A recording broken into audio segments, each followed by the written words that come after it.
Okay, everybody, so we're going to get started. I do want to thank you all for coming, and thank you for putting up with the tight quarters. This is a popular topic. Our psych faculty are among our best faculty on campus, clearly, right? Dissent from our writing teachers. So today we're talking about the psychology of zombies, and we're looking at our One Book, One College program related to World War Z. If you haven't read it, you can get it in the library. You can buy it at the bookstore. It's a great book. Over this year, we've looked at several themes related to zombies, and of course, one of the cool things about zombie stories, including World War Z, is that they become these thought experiments that test the human mind. How would I live? What would I do in this situation? Would I, eat my best friend if all the food was gone? Whatever. I don't know. So our psych faculty are going to have fun with this and apply real psychology to these thought experiments of zombies taking over our world. So I'm excited about this. Let me do quick intros. Our moderator today will be Amy Williamson, who's the chair of the psych department. To her right is Young Shim, who teaches psych. Everyone here teaches psychology. To her right is Nick Shizis, the famous, the one and only. To his right is Laura Lazen-Collins. On the spot if I mess up names. And to her right is Mitch Baker. And I want to thank you all for your time in doing this. And with that, I'll turn it over to Amy. Thank you all for coming again. Thanks. Okay. So, everybody hear me? Is this working? Yeah. Okay, there we go. Okay, so we're going to have a panel discussion on the psychology of zombies, and this is going to include topics like psychological disorders, fear and anxiety, motivational theories, social psychological concepts, and morality. So there should be something for everyone. Hopefully, you're going to hear something that's going to resonate with you. If you don't, please feel free to ask questions at the end. We'll leave about 25 minutes or so for questions at the end. So let's get started with Professor Lazen-Collins. Laura, why do you think we like horror movies and apocalyptic movies? Okay, well, I think that really there are several different things that go into this. And I think the first one is something that taps into just a really basic brain structure. So our brains have been wired to pay attention to negative things. And I don't know if you guys have ever noticed this, but we pay a lot more attention to negative things in our environment than to positive things in our environment. So if you guys have noticed when you're driving down any of the highways and you see an accident, everybody cranes their heads to look to see what's going on. And the more the larger the accident, maybe the more gruesome the accident, the more we want to see what's going on. So this isn't just in real life, but this is, movies make this a little bit safer as well. And I think that this taps into deep-seated, pre-wired need to seek out the negative. And we're wired to seek out the negative because it kept us safe in our environment thousands and thousands of years ago. Paying attention to the negative is what kept us alive. So I just wanted to hand it over to Nick for a second because Nick had wanted to talk about the amygdala, and that's really that's the primary structure that we're talking about, the structure that helped to keep us alive in situations that were very dangerous. Laura, thank you. I don't know if you guys could see too well out on the campus. Maybe everybody in the back can. But imagine if we had hundreds of zombies walking towards campus, coming for us, coming to eat us, coming to destroy us. And there's guns outside. There's troops outside shooting at them. And the zombies don't fall down. They just keep coming. And they start walking up the L ramp. What would we do? We would run. We would run. Or beat them. Or kill them. We would do something. And what alerts us to do that is the amygdala. So the amygdala are two almond-shaped structures in your brain that basically assess danger and assess threat.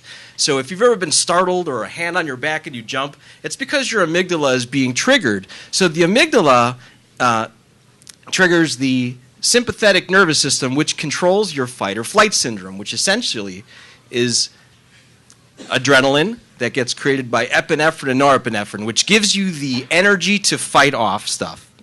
And to run. So again, and the amygdala would also help you recognize why everybody's running and screaming too, and you'd be able to understand that as well. And to be honest, I think, like Laura was saying, I think that's kind of why we like zombie movies because we like getting scared. I think we like the adrenaline. And you said maybe, and you might talk about how it's when it's all over, it's fun. But I think people who love horror movies like getting scared and like the adrenaline rush. It's like a drug. And that's what I would say. And then I think there's also one other part of the brain that zombies have wrong with them, and that's the hypothalamus. And the hypothalamus is the part that tells you when you've had enough to eat. And as you know, zombies can't get enough to eat. And they keep eating. And they're never satisfied. Okay, So, Okay, yeah, so go ahead, Laura. sorry.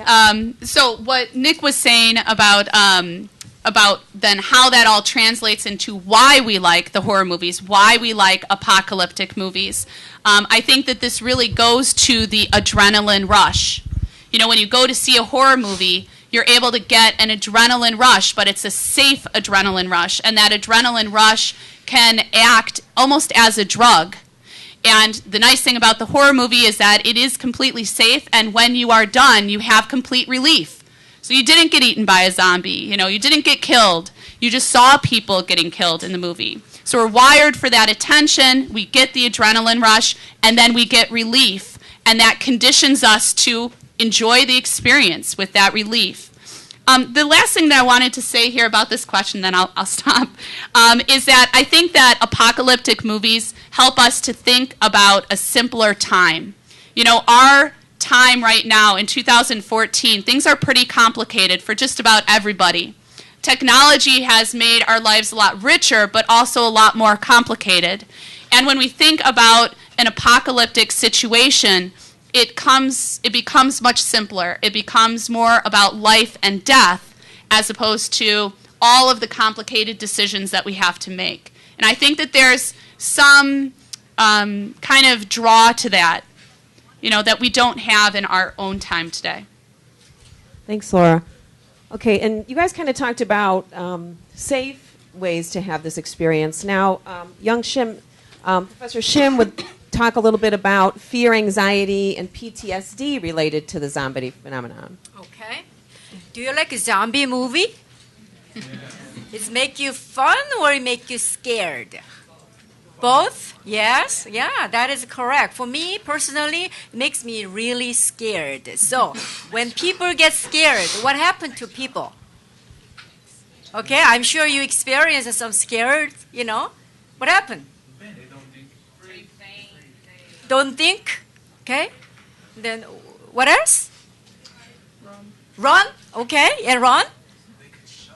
Okay. Shudder. Okay. Yeah, those experiences related to worry, right? So when you feel worry, is this zombie threat to you? Somehow. Yes. Zombie somehow threat to you and threat to individual and society. So when people get worried, when people get threat, what happened? They experience some curiosity too. Yes, that's good. So they experience anxiety, right? What is anxiety? You guys learn in psychology. What is anxiety? Yes, fear. Fear about something. Fear about unknown. Fear of uncertainty, you know, or fear of death. Actually, zombie, you know, kick it in our like fear of death, you know, internal. You know, you guys know Freud. Freud talk about fear of death. Yeah, zombie is related to fear of death. So that, you know, maybe unconsciously, consciously, we have fear. We have anxiety. And that causes a lot of stress, right? Yeah, so zombie is a societal phenomenon. Somebody is fascinated by that. Somebody get like a fear or anxiety experience, right? Because it's uncertain. Maybe they're going to kill you. You know, what if you get infected by that, right? Then what is a PTSD? PTSD symptom. Maybe some of you know that or learn already. You know, some people get excessive worry, worry about the uncertainty. They get experience physically and mentally, right? So PTSD, what is the symptoms of PTSD? Maybe cannot concentrate, maybe re-experience worrisome, thought, maybe nightmare, cannot sleep. So when you excessively worry about get infected by a zombie, you know, or fear of death, that cause you high anxiety, high fear, and maybe experience PTSD. So obviously, the zombie phenomenon, deeply embedded, in our culture, and then that causes emotional trouble. Okay. Thank you. Okay, we're going to shift gears a little bit and move on to some social psychological stuff. So, Professor Baker, how does this topic of zombie apocalypse and zombies relate to confirmation bias and false beliefs? Okay, thank you. First off, a confirmation bias is a tendency to search out information that we already believe in. Okay, so I look for information that confirms what I'm already thinking. Now, in the book, this was demonstrated by by those that we depend on, namely the government, and how they were thinking this is a war, and we need to fight this war in conventional methods. And they tried those conventional methods over and over, and it didn't work. Right? They tried it again, it didn't work. Same thing on the individual level. This is how I'm supposed to survive, and this is what I need to do, and it didn't work. Now, this type of thinking, this confirmation bias, happens in the real world as well, and on just about any academic campus as well. If you're in a class of mine, or maybe with some of my colleagues, we might assign a research paper, right? And if my class, typically I say, hey, pick something you're really interested in that relates to the class that you're in. Now, let's say, for example, this research paper, you might be interested in video games. So you're like, hey, I'm going to check out the link of playing violent video games and the impact on pro-social behavior, right? So do violent video games cause violent behavior? So you go ahead and you go into our academic database, you do a Google search or whatever it is, and you're going to find peer-reviewed literature, right, that supports both claims from reputable journals. You're going to find information that says, hey, it either supports my hypothesis that they do cause violence in behavior after playing these games, or that they don't, from a reputable journal. Now the thing is do we actually seek out and review the 100 or so results that come back that show that there's a difference of information? Or do we just stop at the first article that actually supports our hypothesis, that, aha, I'm right. I now have peer-reviewed information that says I'm right, empirical data. So we don't really think to go ahead and look at all the information that's available. Now, I found information that confirms my initial belief. This is very easy to hold on to, so I don't need to search any further. So this confirmation bias then enables us to strengthen the potential for false beliefs, the second part, right? So the confirmation bias helps us strengthen the false belief that we have. Now, false beliefs are basically misconceptions based on some faulty reasoning, all right? It's a misconception based on some faulty reasoning. Think of what you know about Santa Claus, okay? How is that? It's based on the premise that what? Parents are telling the truth. There's no kids in the audience, right, little ones? So, parents tell the truth. The media tells the truth. These TV shows are accurate and factual. Now, let's be clear. False beliefs are not knowledge. Okay? If there's any Seinfeld fans left out there, you might remember George Costanza saying, "It's not a lie if you believe it to be true." Well, that's not factual, right? It's actually delusional, which is actually a part of a system of false beliefs. Now, to kind of bring this point home here, if I think if you know the world is round, I think it's flat, and I believe it to be flat. Does that change it? Is that factual knowledge? No, it's a false belief. So how this occurred in the book is that there were these zombies, and zombies don't exist. So we found a new reason for it. We called it rabies in the book is what they called it. Now I find this excuse and I excuse it away. This doesn't change the fact that it's zombieism, not rabies. And all I'm left with now is a window that is closed for me to effectively done something about it. So how this confirmation bias and false beliefs work is when we only look for information that we know, we hold on to those false beliefs. And any attempt at positive change often gets thwarted. And then this becomes a very dangerous state to be in when we're not open or receptive to change or new information. Thanks, Mitch. Okay, kind of to add to this discussion on some of the social psychological piece, Laura, could you talk about how groupthink plays a role and how cognitive dissonance is related to our reactions? Yeah, so this is very much related to what Dr. Baker was just talking about. Groupthink is the tendency for entire groups to all conform to one another. and for everybody to all make the same decision. So I don't know if you've ever been in a group of friends before where you all want to go see a movie, okay? Maybe it's a larger group of friends, and there's a movie that, maybe someone brings up, and it's a movie that you really, really don't want to see. But as everybody starts agreeing, as everybody starts conforming, then it's a lot easier to just go along with the group. Now, when this phenomenon happens and you're making a decision, an important decision, then that's called groupthink. And for any of you who saw the movie form of the book, there was a scene where one of the characters was explaining why Israel had not fallen. Does anybody remember why Israel did not fall? Yeah, they made the wall, but how did they know to make the wall? How did they know to close off the city? Do you guys remember?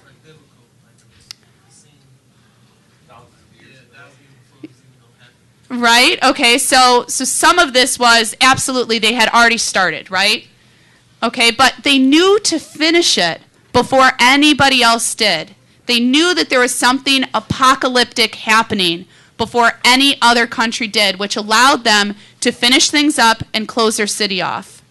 Do you remember what it was? Does anybody remember? Yeah. It was a transmission on the radio that they heard, but nobody really was certain, but they still did it anyway. Exactly. It was a transmission that they heard, and it was a transmission about zombies. And if you guys can imagine, if someone got a transmission today about zombies, it would be laughed off by everybody. If this was a military base. But what the character in the movie had said was, we all believed that the Holocaust couldn't happen. That was ridiculous. There's no way that something like that could happen. And then it happened. And we finally decided that we were going to, when we made our decisions, we would use the 10th man.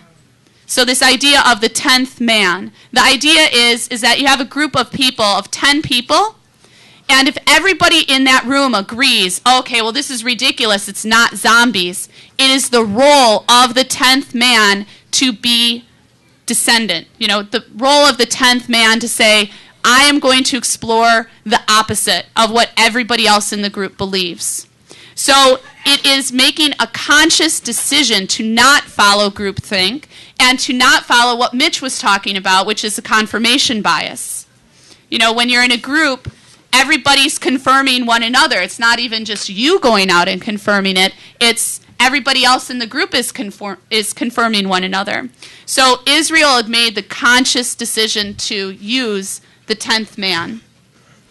So, Thank you, Laura. Very interesting. Okay, kind of piggybacking on this, and I think, Mitch, you might have already touched on it a little bit, but why, in the presence of contradictory information, do we still hold on to old beliefs or even strengthen them? Okay. Most simply is that we like to be right. It feels good to be right. And Catherine Schultz, a journalist, she said that we learned very early on in our development to not make any mistakes, to be perfect, to become perfectionists, in fact. Now, to go one step further, until we realize we're wrong, being wrong actually feels a lot like being right. And if we're able to avoid realizing that we're wrong, we'll simply continue to feel right. Okay? Now, holding on to false beliefs, right, even in the presence of other information that contradicts what I already think, you have to bring up the concept of theory of mind. Now, this is just knowing that others have thoughts different than our own, right? That it enables us to infer the beliefs and intentions of other people. Okay? So basically, if this is a scary thought, I can reflect on what I think is going on in your mind. And you can reflect on what you think is going on in mine. So why am I doing this? Why are you doing that?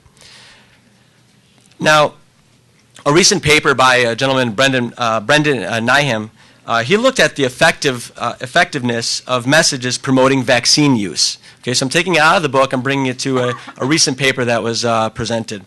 So, messages about promoting vaccine use in children. Now, his his colleagues, studied a variety of people, and for a variety of reasons, whether they were going to use vaccines or not. I'm going to focus on those with the strongest beliefs against the vaccines. So those who were like emphatic, I'm not going to use vaccines for my kids. And their primary reason was that the MMR vaccine, the measles, mumps, rubella vaccine, caused or is linked to autism. Okay? That has since empirically been refuted by many different credible sources. So what he did was he showed corrective information, right? So we have this belief that the vaccine causes autism. He showed corrective information from the CDC, Centers for Disease Control, reputable source, on that this doesn't cause this. There is no link, no credible link, and a bunch of information regarding that. Now, this actually somewhat reduced. Right? It was somewhat effective. It somewhat reduced the arguments that these people held. So, for example, if I hold a belief that the MMR causes autism, you show me credible information that says, no, it doesn't. I somewhat say, okay, maybe you're right. Maybe it doesn't. But the interesting what they found was that it actually reduced their intent to vaccinate their children even further. Okay, so you showed me information and then say, hey, Mitch, are you going to go ahead and now vaccinate your kids? I say, heck no. Now I'm absolutely not going to do that. So why? Well, what happened was it brought to mind other reasons, right? Now there's other side effects. Maybe it's a seizure. And you can understand maybe some of the medical scares. But what actually they brought to mind was very unique things, like the motivation behind the politicians or the pharmacist companies for us to require the vaccinations. So we can come up with a reason to justify, a justification effort as to why we shouldn't do this. Now, a recent case in point is Jay Cutler's wife, Kristen Cavallari. She recently came out and said, we're not going to vaccinate our child because because of the link to autism. And then she had a data set on this. I can only imagine the amount of contacts she must have got in mail saying that there is no connection and whatnot. And she started doing the talk show circuits a day later, and it was asked this question. And she said, okay, maybe it's not that it causes autism. Maybe there's some information that doesn't show the link, but there's other reasons, and we're still not going to do it. Okay? Now, for those of you who are understanding, as I'm saying this, and kind of understand the first part, the confirmation bias piece, that's an unintended example of confirmation bias, I guess. I just used one example to confirm my thesis, but be that as it may. The idea is that she came up with another rationale as to why she wouldn't do such a thing. Now herein lies the problem, is that we can easily come up with excuses for things, right? I have no way of knowing what's going on in your mind, and you have no way of knowing what's going on in my mind. We can only infer based on our behaviors that we're going to do. Now, the thing is, we often think we're right, okay? So I don't need to ask you, hey, why are you not going to vaccinate your child? I already think I know the reason, so I never go ahead and do it. I already know.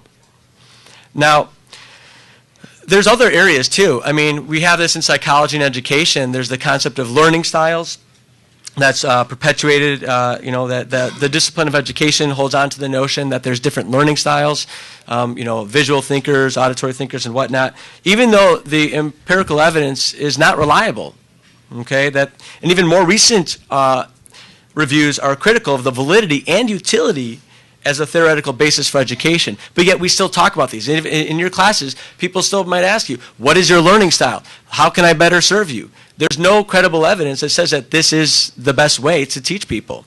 So keep in mind, though, when you're critically evaluating information, right, open, fully objectively, or as objective or value-free as you can be, it's not a confirmation bias.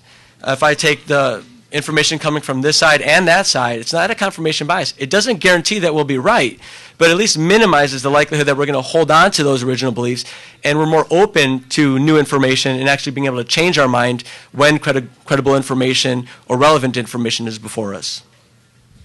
Thanks, Mitch. Those are really good examples of some of the concepts.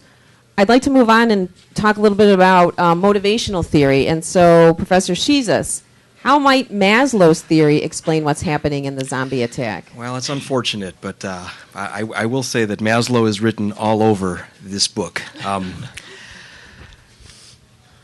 Think about the zombie apocalypse, okay? And so all people care about is surviving, and which is essentially the most primitive need that we have that Maslow says. So Maslow has this hierarchy of needs, 5 of them.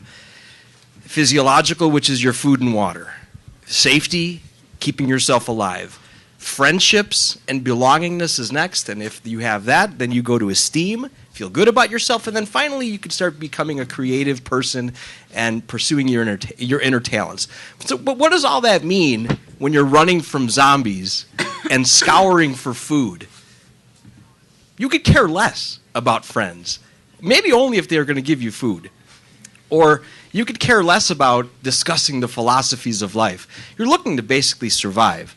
And so there's a story in the book about a family that travels to Canada. And I guess thousands of families were traveling up to Canada because the United States was depleted of food, people were dying, and they said, let's go to Canada because it's cold up there, and zombies appear to freeze in the cold. How are we going to survive in the cold? I don't know. We'll figure it out. But right now we need to survive. So they get up there around the fall. Everybody's got their car full of food, gas tanks, gas containers, all their medical supplies and everything. And so everybody's getting along. People are making friends at the campsite in the forest. But then after a while, food starts running out. People start stealing food from each other. People start robbing each other. People start hurting each other. And then it starts to get cold. And people start stealing each other's blankets. People try getting into each other's cars, stealing their gas. And then people are standing outside of their cars with guns to protect themselves and to protect their food. And then it starts to freeze. And in the story, if you guys read it, I think a dad steps outside of the car and shoots somebody who tries to break into their car. And so you might think, man, this is crazy. I would never kill somebody. I would never do that. Maslow would say, we hope that will never happen to you. But under a situation like that, it might. And so to get even a little more gruesome, people start to freeze to death. And people starve to death. And what do people do? What do you think people did in this story? When they were starving, the ones that survived were starving. They're skin and bones, and there's dead people around, and they don't have anything to eat. They're going to move to cannibalism, which is kind of what the book insinuated. And so I think to myself, what would Maslow say if he read this book? Abraham Maslow, by the way. He would say, this is unfortunate, and I hope we never have to experience anything like this. And I don't think we will. But if we did, this is what would motivate our behaviors. And then I think to myself, man, would I ever eat somebody? I think I'd eat everybody in this room. Now, really, ask your neighbor real quick. Do you think you would ever eat somebody if you ever had to? I mean, it's a strange question. I don't know. You might say no. Well, I'd rather die. But I think Maslow would say you probably would rather live. So anyway, that's what I wanted to share about motivational theory. I think that's motivating a lot of the behaviors that we see on there. Basically, people trying to stay alive. I think somebody even beat some of the zombies' heads in with baseball bats. And in the beginning of the story, she was happy, talked about good times. And then you could see over time, over the winter, this person got pretty hardened and will do whatever they need to survive. Thanks, Nick. Yeah, great point about how much the situation will impact our behavior. In spite of what we think we may or may not do in certain situations, the situation has a lot of power over what we do end up doing. Okay, so I'm interested in this question because I don't know the answer to it, Laura. What is the uncanny valley, and how does it relate to how we feel about zombies? Okay, so I was hoping that this question would come up. Okay, so has anybody, raise your hand if you've ever heard of the uncanny valley? 2, 3, okay. Okay, so it's this really interesting concept. It was developed by a Japanese robotics engineer, and what they found was that humans, all humans, we like robots that are kind of like us, but not too similar to us. So if you guys ever saw the movie WALL-E, how many people have seen WALL-E? Okay, so the robot, we start to really empathize with the robot, and we really project a lot of our own feelings and emotions. Wow, this robot's so cute. He has all of these emotions. He's in love. And that's great when he looks like he does, and they're able to do kind of like facial expressions, but it's still clearly a robot. Okay? We feel warmth towards Wall-E in the movie. However, once you start making robots look more and more and more like humans, you would think, well, yeah, we would like them more because they look more like us. Okay? We tend to be pretty self-centered species. We tend to project ourselves on other people. So, hey, the more robots look like us, maybe the more we'll like them. And actually, something very strange happens. That once you start getting really close to human, but not quite human, we say, ooh, yuck. Oh, that's disturbing. So I don't know if you guys have ever seen pictures of robots that look like humans. They have kind of a plasticky face, and you look at it, and at first, first glance, you might think, oh, that's a person. But then you look at it again, and there's something off. And you're not really able to put your finger on it, but it's not quite right. Okay, that is the uncanny valley. Okay, so we start with a lot of warmth. The more and more similar they get to us, the warmer and warmer we feel, the more and more that we like them. However, when they get really close to us, when they look just like us, but they're just a little bit off, then we feel revulsion. We don't like them. They're creepy. Okay? Now, how this relates to zombies is that zombies are just like us as well. They once were us, but they're not quite us, right? So although they're human, they're very human-like, there's something off about them. And if you were to not look at their face, you could see something was off maybe by how they move about. However, once you look at their face, what is the thing that distinguishes a zombie in almost all zombie movies, besides maybe the slack jaw? Rotting flesh, absolutely, but not all of them have rotting flesh. So when they first turn, their flesh isn't rotting yet, right? Yeah. It's their eyes. It's their eyes, you guys, and that's what the research has shown. People who have looked into the uncanny valley have shown that it's the eyes. The eyes are the key. So if the eyes are off, we feel creeped out. Okay, we feel like, ooh, we feel revulsion instead of warmth. And I think that zombies in particular trigger that in us more than other monsters because they're so similar to us, just a little different, and it's in the eyes. Oh, very interesting. Thanks, Laura. Okay, so we kind of talked a little bit more futuristic ideas. Now we're going to dig a little bit back into the past. And I'd like to ask you, Professor Shizas, how might you relate the story, the zombie story, to the historical treatment of psychiatric patients? Okay, thank you, Amy. Let me first say that psychiatric patients are not zombies, and that people who have mental illness or mental disorders are not zombies. But there's a relation between how people who became zombies were treated in the book and how people with mental disorders thousands of years ago were treated. So in the book, family members and society had no idea what to do with people that got stricken with the zombie virus. They rounded them up, they threw them in the ocean, they put them in deserted ships, they left them alone, and coincidentally, in the book, a lot of people got bitten by the zombies when they were swimming. So we didn't know what to do with them. And in the story, this one doctor gets called to a house with a sick son who I guess got stricken with the zombie virus. And the family had bound him up with tape and had the hands, bound together. The mouth was gagged so he couldn't move around and he couldn't bite. And then the doctor says, I kind of noticed that around town. People were bound up.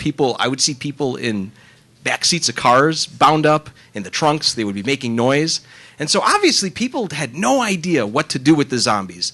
I mean, it's my family member. I got to do something with them. So when you think about a long time ago, thousands of years ago, hundreds of years ago even, people treated those with the mental disorder pretty badly. They didn't understand them. They didn't understand them much like people didn't understand zombies. I mean, in the book, there was no antidote. There was no treatment, no zombie rehab. There wasn't anything. And maybe if it were real, maybe if zombies were real, maybe after 100 years we would find something to help them with. I think in the movie, though, isn't there an antidote in the movie? I think there is. In the book, there wasn't. So, like I said, a really long time ago, ancient historians, there was no good treatment for it. It wasn't really until the 1950s where medicines really came to help. But in the ancient times, people, if you had a mental disorder or what we think today is a mental disorder, people thought you were possessed by demons. And they would put holes in your skull to let the demons out. Or they would do lobotomies. They would do hot and cold baths. They would bound them, torture them, chain them, put them in boxes, beat them, do exorcisms, all kinds of stuff. And so I would say maybe about a couple hundred years ago, they started creating mental hospitals where people were just put in and in really poor living conditions. And so they were like suppositories or repositories for, I'm sorry, yeah. Yeah, close enough, exactly. It was pretty filthy, I guess. But really, it wasn't until the 1950s where medicines came out and people started living in the community. So when you think about how people treat zombies, again, we just didn't know what to do with them. I think a long time ago, people didn't know what to do with people that had mental disorders either. But as I was reading the book, it reminded me of the two. And so maybe if zombies were real, maybe there would be rehab for them too. A lobotomy, I guess it removes one of the lobes of the brain. Scrambles it. It scrambles. It scrambles the lobes of the brain. Yeah, there you go. And the person who developed it got a Nobel Prize for it. Right. However, the personality wasn't the same. Yeah. I thought so. Yeah. They changed. Yeah, it goes in through the eyes, and you just put in, they're like knitting needles, and you put them in, you scramble them around, and you pull them out. It was an outpatient procedure. And for some people, it did little. Maybe the needles didn't go in far enough. For other people, it completely destroyed their lives.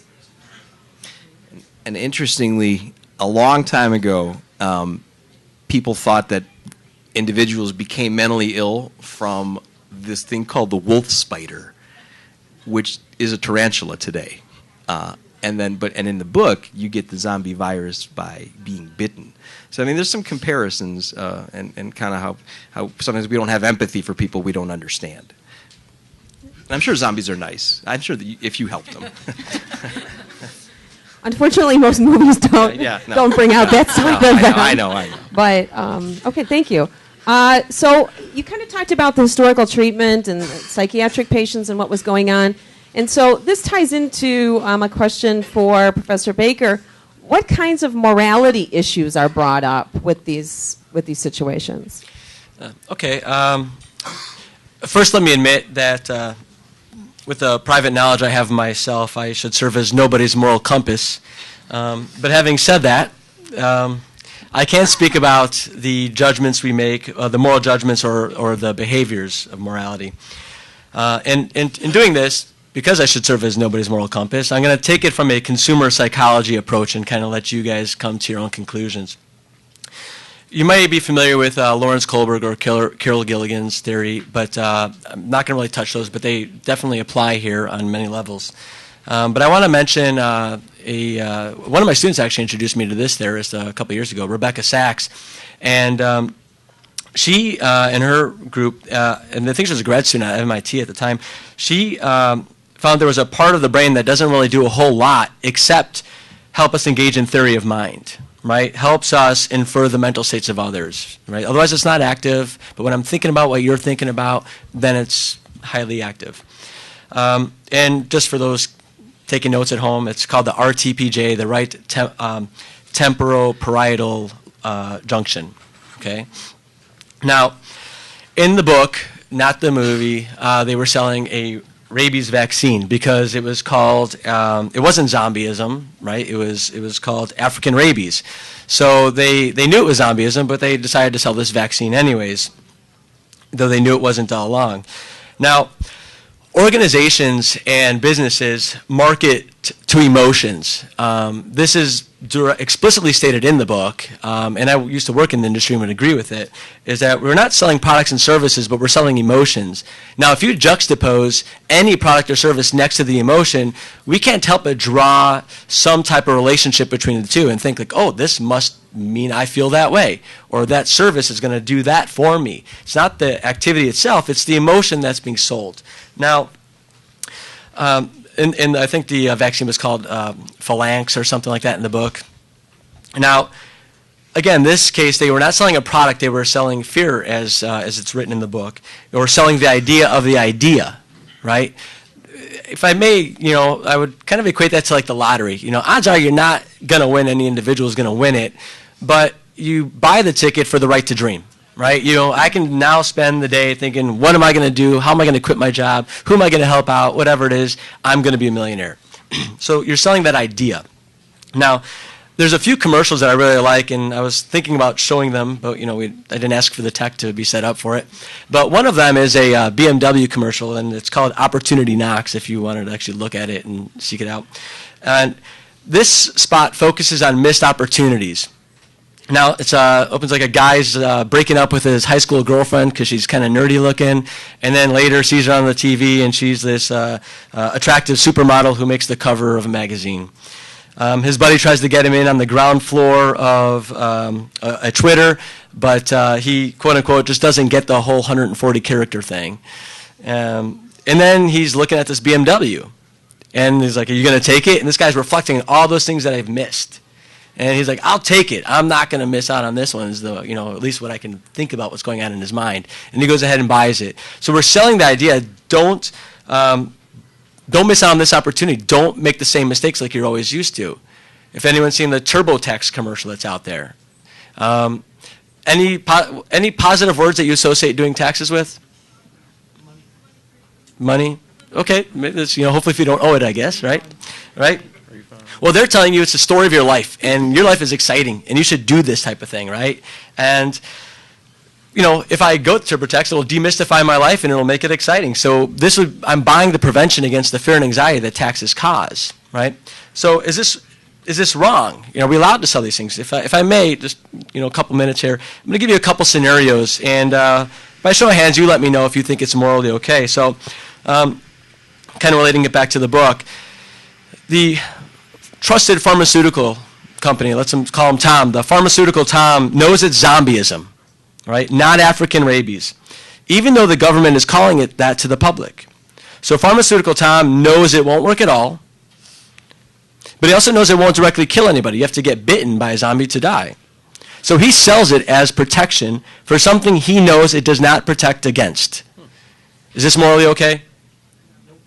Good. That's what you'd like to see. All right? Should he be blamed? How much blame? So, bring it to a present day. If there's a class action lawsuit against him and they found out he did this, would there be grounds for at least a lawsuit? Yeah. Okay, sounds good. Scenario 2. Trusted pharmaceutical Tom does not know it's zombieism. Thinks it's African rabies like everyone is saying. He sells the rabies vaccine for protection. The rabies vaccine doesn't work because it's not rabies, it's zombieism. It doesn't kill anybody directly still because you still have to be bitten. By show of hands, is this morally okay? A few more, yeah? Okay. Now, why is this one okay? And some of us are like, I don't know if I should raise my hand right now or not. But, what happened in the real world is exactly the same thing in both scenarios. Huh. Right? But we think the second one is somewhat okay. Because that's kind of how we're accustomed to. If I don't know the information and I go ahead, like at one point, cigarettes weren't bad for you, so it was okay for a time to sell cigarettes. But once I know they're bad, I should stop selling them, right? There's some responsibility that we have here. And that's the moral issue. It's like if I'm selling you something, commercially or not, that I know is not achievable by this product, is that okay? Is there some responsibility for me? And like I said, I have no one's moral compass, so I'll leave that for you to decide. And just going back to the last thing, the goal of those that we depended on in the book, they didn't really have our best interest in mind. They had the interest of preserving things as they are, right? And this is all to avoid what they called the Great Panic, which led to the death of many people. And had they acknowledged what was going on, people had the chance for survival, but we missed that window. All right? So the intentions were good, but in the end, or maybe good, depending on your perspective, but in the end, the same thing happened. People ended up dying. So those are the moral issues. Okay, thank you, Mitch. Some interesting ideas to think more about. We'd like to talk a little bit about the cultural impact of zombies. So, Professor Shim, could you talk a little bit about the symbolic nature of zombies in our culture and perhaps what kinds of cultural differences we might see in response to a zombie outbreak? Okay. Before I talk about the cultural differences and cultural perspectives, is zombie real? Is zombie a real threat to our lives? Hope not. No? Is it only in pop culture, like movie and the books and film? What is it? Why we are so fascinated by this zombie phenomenon? So, I guess because it's like the closest thing that could somewhat possibly happen. Like, I mean, the odds of a werewolf attacking me are quite slim, or me being bitten by a vampire also quite slim, which kind of sucks because that would be pretty sweet. yes. yes. Okay. Those not gonna happen, sadly.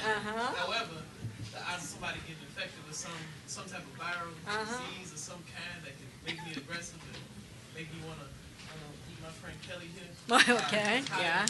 Yeah. Me being bitten by a werewolf during the full moon. Yeah. Sure. Okay. Excitement, right? Mm-hmm. Excitement. So similar to us happening. Okay. Yeah, excitement in our lives. Okay. Yes. Actually, while I prepared this panel, I read the recent current articles, and I found out the very interesting the cultural explanation, so-called the symbolism of zombie, where zombie is like something like beyond your control, right? It's uncontrollable thing, make you feel powerless and hopeless, right? So zombie is not necessarily human figure. There's something trying to kill you. So the literature show that. I'm gonna look at this one. It's maybe zombies represent some of like a global catastrophe, such as that causes a social phobias or chaos, AIDS. Okay, so AIDS, nuclear bomb. How about that? Or a war, economic collapse, even hurricane, earthquakes, even poverty. Poverty that make you feel uncontrollable, make you feel powerless and hopeless. Those can be the contemporary symbol of a zombie, right? So we are infected by zombie culturally. So it's beyond movie. It's beyond the books. So what do you think about the cultural implication? And then I also found out that there's a metaphor of a zombie is interpreted differently by culture. So I found out, in American culture, it's more Western cultures have the extreme reaction toward the fear of death. But when I read the article in Mexican culture, maybe you are familiar with the Mexico culture, is fear of death is no more fear. They even have people in Mexico. They have picnics in graveyard. People want to be close to their dead family, and then they sing and dance. And so death is a part of their lives, not really fear of death. Okay, something you want to avoid with. How about in West Africa? A zombie they call it vodun. I don't know how to pronounce. It's like meaning of something witch or devil. It's part of a human soul. So they sometimes deal with it, or even like they sell that the zombie kind of a voodoo soul for luck or healing. Okay, so it's interesting, the cultural approach. Okay, the couple more. In China, zombie symbol is called I don't know how to pronounce it, but Jiangxi. Jiangxi is like something like a hopping vampire, to eat you up. But they interpret that Jiangxi is moving around your life. Sometimes hurt you, sometimes give you luck. And then, it's related to death, but it's not like a object of fear. Something you have to deal with it with your life. So it's very different, the perspective. And then lastly, in Haiti, the Haiti, they entertain zombie, sometimes, and then maybe the frightening, to people, and that is like in their folk tale. So with the tales of they call a voodoo or cannibalism, is like a zombie symbol. Is they practice of eating young children digging up a freshly buried corpse for brutal ceremonies of food. So it's like a scary or, the fear. And yeah, they're not so much scared about that zombie. It's not exactly the name of a zombie, but zombie like a symbol. So I found out that every culture exercise or interpret a zombie very differently, so it's like a cultural perspective. So I think this is fascinating. This is like modern, contemporary interpretation of a zombie. Okay? Thank you, Professor Shim. You know what? I think we're probably going to open it up for questions now. So what kinds of questions do you guys have? Okay, let me come over there really quickly.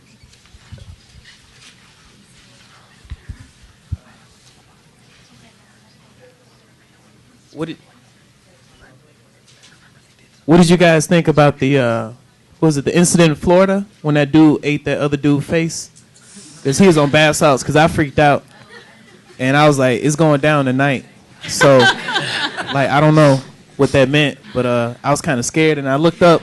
I even looked up bath salts because I thought that bath salts made zombies, and I don't know. What did you guys like? What does that do? Does bath salts really make you eat people's faces, or it took a lot to kill him too? Because I saw they shot him 16 times, and he's skinnier than me, so it freaked me out a little bit.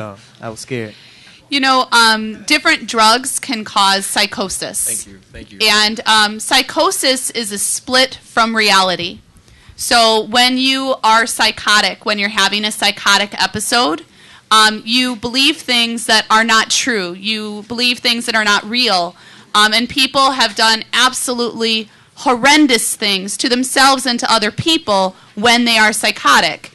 Sometimes psychosis comes from a mental illness that you've been born with, or a predisposition to mental illness triggered by something in the environment.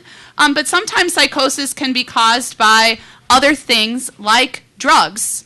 And there are plenty of drugs out there that can trigger psychotic episodes and can make people hear things that are not real, and maybe hear people telling them to do things.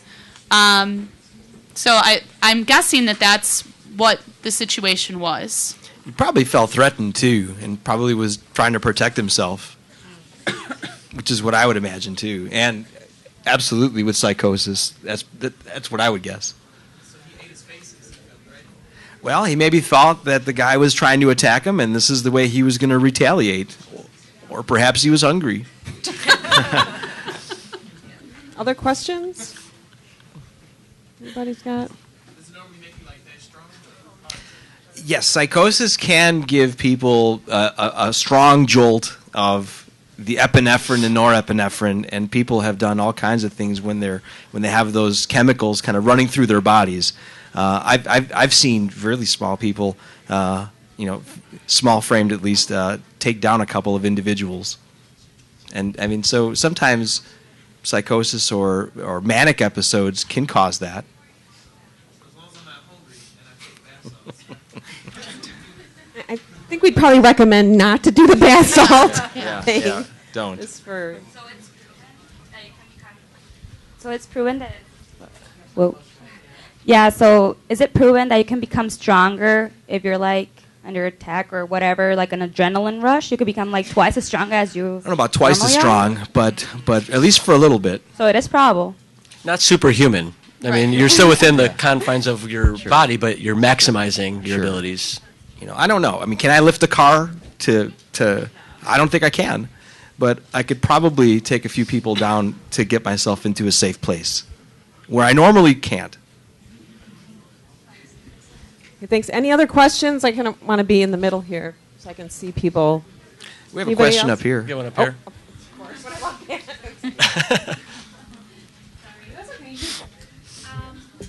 I guess I have a question. What do you think Max Brooks thought about writing this book in today's times, and why the English panel picked that book for us to read? That's a good question. I know. I mean, I think that, every generation seems to have its monster, and I think before zombies, it was vampires. Yeah. I think that when, a monster becomes popular in a particular generation, a particular time, I think that there's some kind of cultural link to it. And, it depends on how much you want to read into it. But I kind of see a connection between zombies with, again, kind of going back to that fixation on technology. Our lives are getting dominated by technology today. And I think sometimes with technology we think less and less, and we let the technology think more and more. And I think that there is a fear among some people that we're going to lose our capacity to think through situations, and that we may be becoming zombie-like ourselves, not in the way of eating other people, but just in the way of not processing and not thinking things through and letting other things take over our lives, not being an independent, self-driven force. Do you think the book is more like a warning for? Sorry.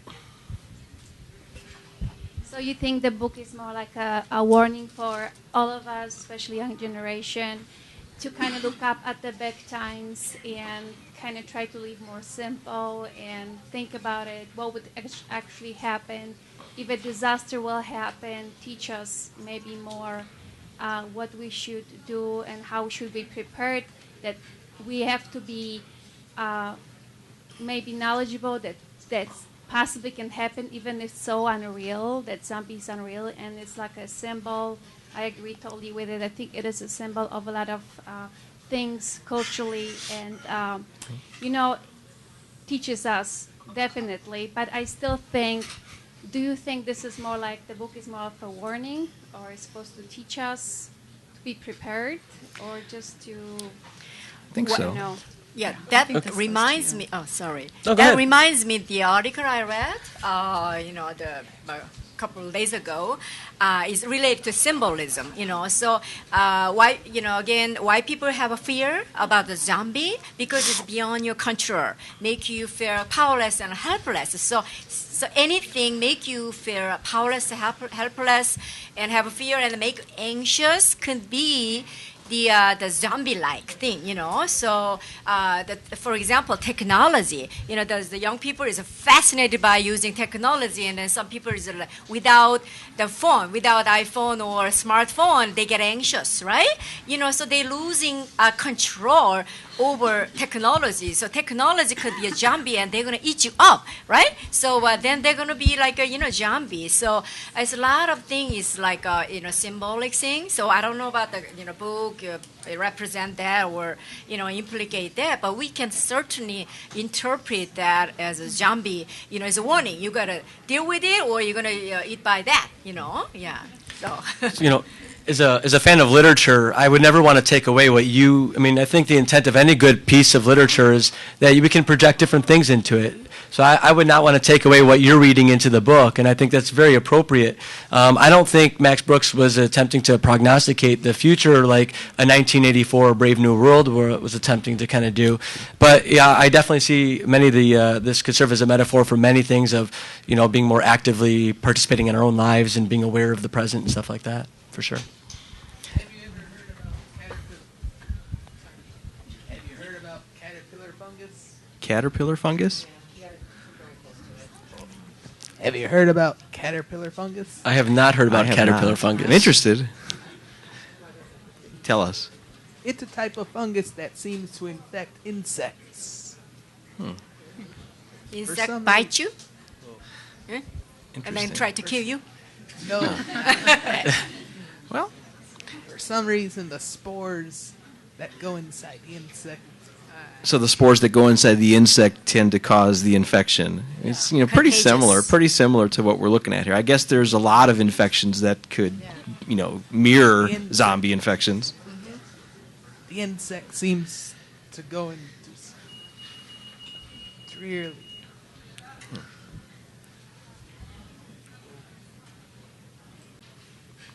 Interesting. Okay. in Okay. some several weeks or so. So it takes time, and it could take time for zombies too to become infected. I think Max Brooks may have also been thinking. I mean, Apparently some sort of fungus thing growing out of its head. Interesting. Thank you, that it thank you. spits out. Thanks. Thank you for that thought. And in one way that another colony of ants would prepare, one would carry the infected ants out of the colony. Oh, interesting idea. We'd probably have to put something in place to make sure that there's some insect control, I would imagine. But no, thank you. We got Yeah. and we have a couple over here as well.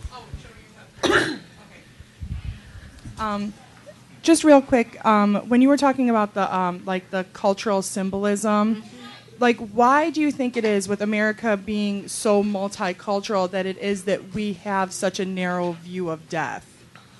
Like, and especially like because our fascination, I would guess, with zombies is kind of something to help us deal with death. It's like life after death. Why do you think as Americans we are so fearful of that? And I don't know if that has anything to do with the book, but Very interesting question. I don't have an answer. I don't. Maybe the American or Western culture is not necessarily have a narrow viewpoint. Just to simply. I don't know. Maybe if I go back to Freud perspective, the fear of death is maybe embedded in our, deep inside, like unconsciously. I don't know, in the Eastern or other culture does not have that unconscious feeling. So I don't know. It's like a different perspective, I believe, and then a different interpretation by, different cultures. So maybe we know, not necessarily like the narrow perspective or bigger perspective, how you look at or interpret the zombie is make a different, symbolism. I don't even need a mic. But with America being so like diverse, why do you think we've kept that narrow viewpoint or different viewpoint with all these other cultures coming in? Why is it that we've kept it? That's a good point. I mean, although I don't know if I could speak for all Americans, though. Yeah. I don't think we can say that, on the majority. I think, there's a lot of cultures here. And I mean, depending on one's culture, one's religion, on one's philosophy of life, their, kind of their psychology of life.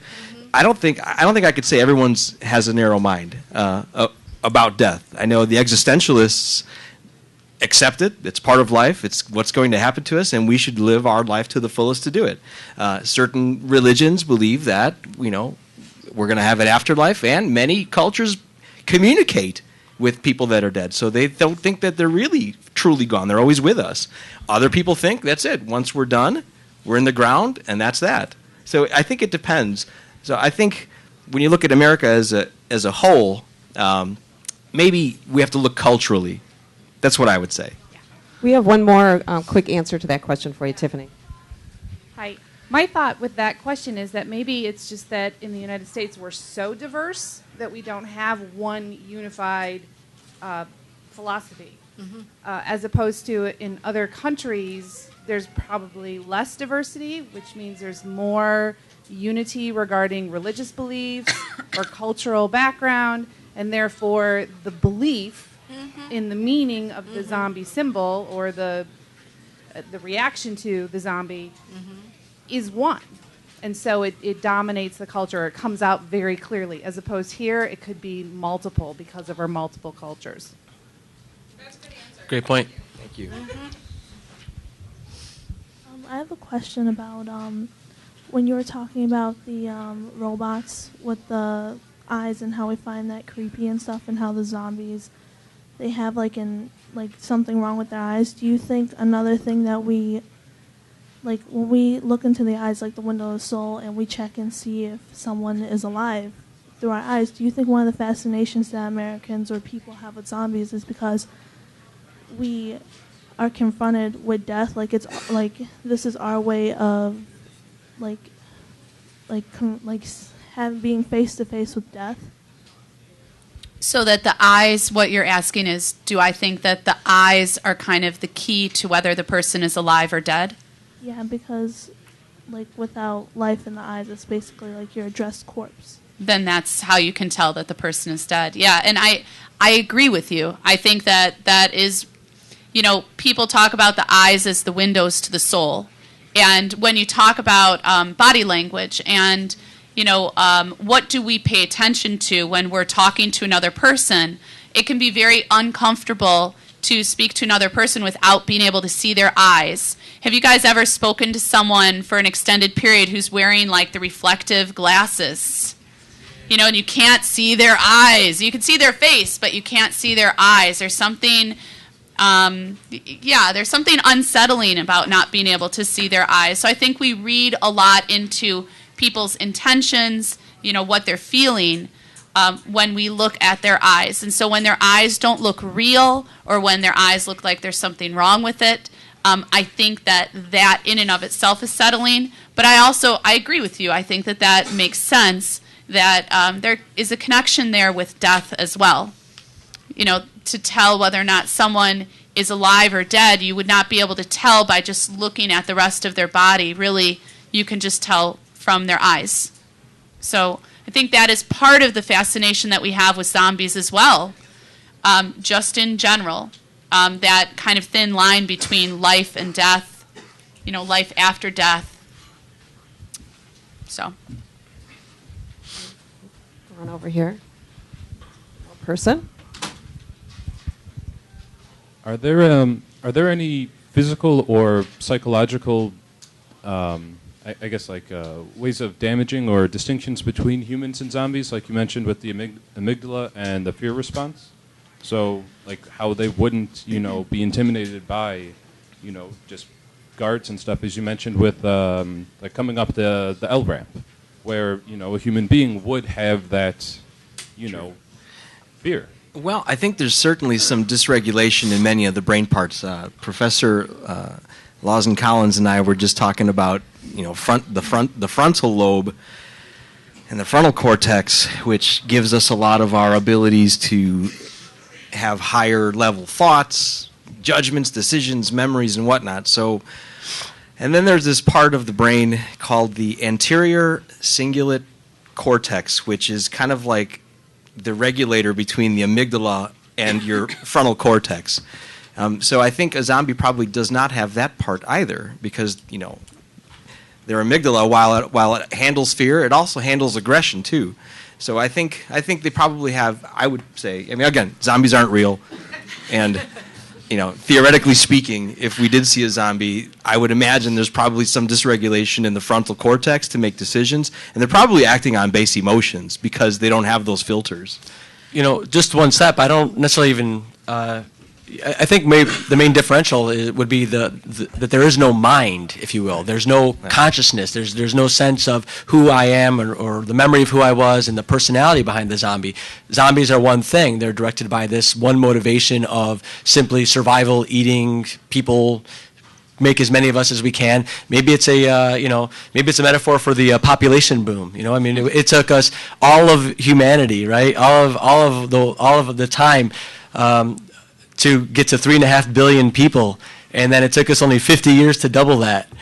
So maybe it's a metaphor for the population boom that's taken place and sustainability of that.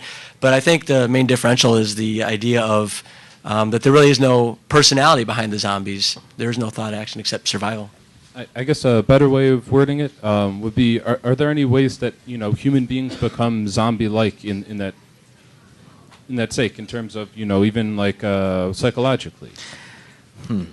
No, I think the closest to that you could come was the first question that we had about psychosis. The vast majority of people who have psychosis do not go out and eat other people. Okay, so that's extremely rare. But I think that would be the closest that you could come, is someone who was completely out of touch with reality. I don't know of any disorder that would wipe out the entire frontal lobe, which is what you would really need to do to be zombie-like. Right. I think in The Walking Dead, if anybody's a fan of The Walking Dead, they had an episode where they were at the CDC and they had actually done a brain scan of someone who was turning. And what happened was that the frontal lobe, the entire the entire frontal lobe was completely shut off. And so the zombie was just functioning based on survival, based on the hindbrain, just like Dr. Baker was talking about, just the part of the brain that focuses on survival and eating. And the soul really is the frontal cortex. That's your concept. I mean, that's where all your thoughts come in.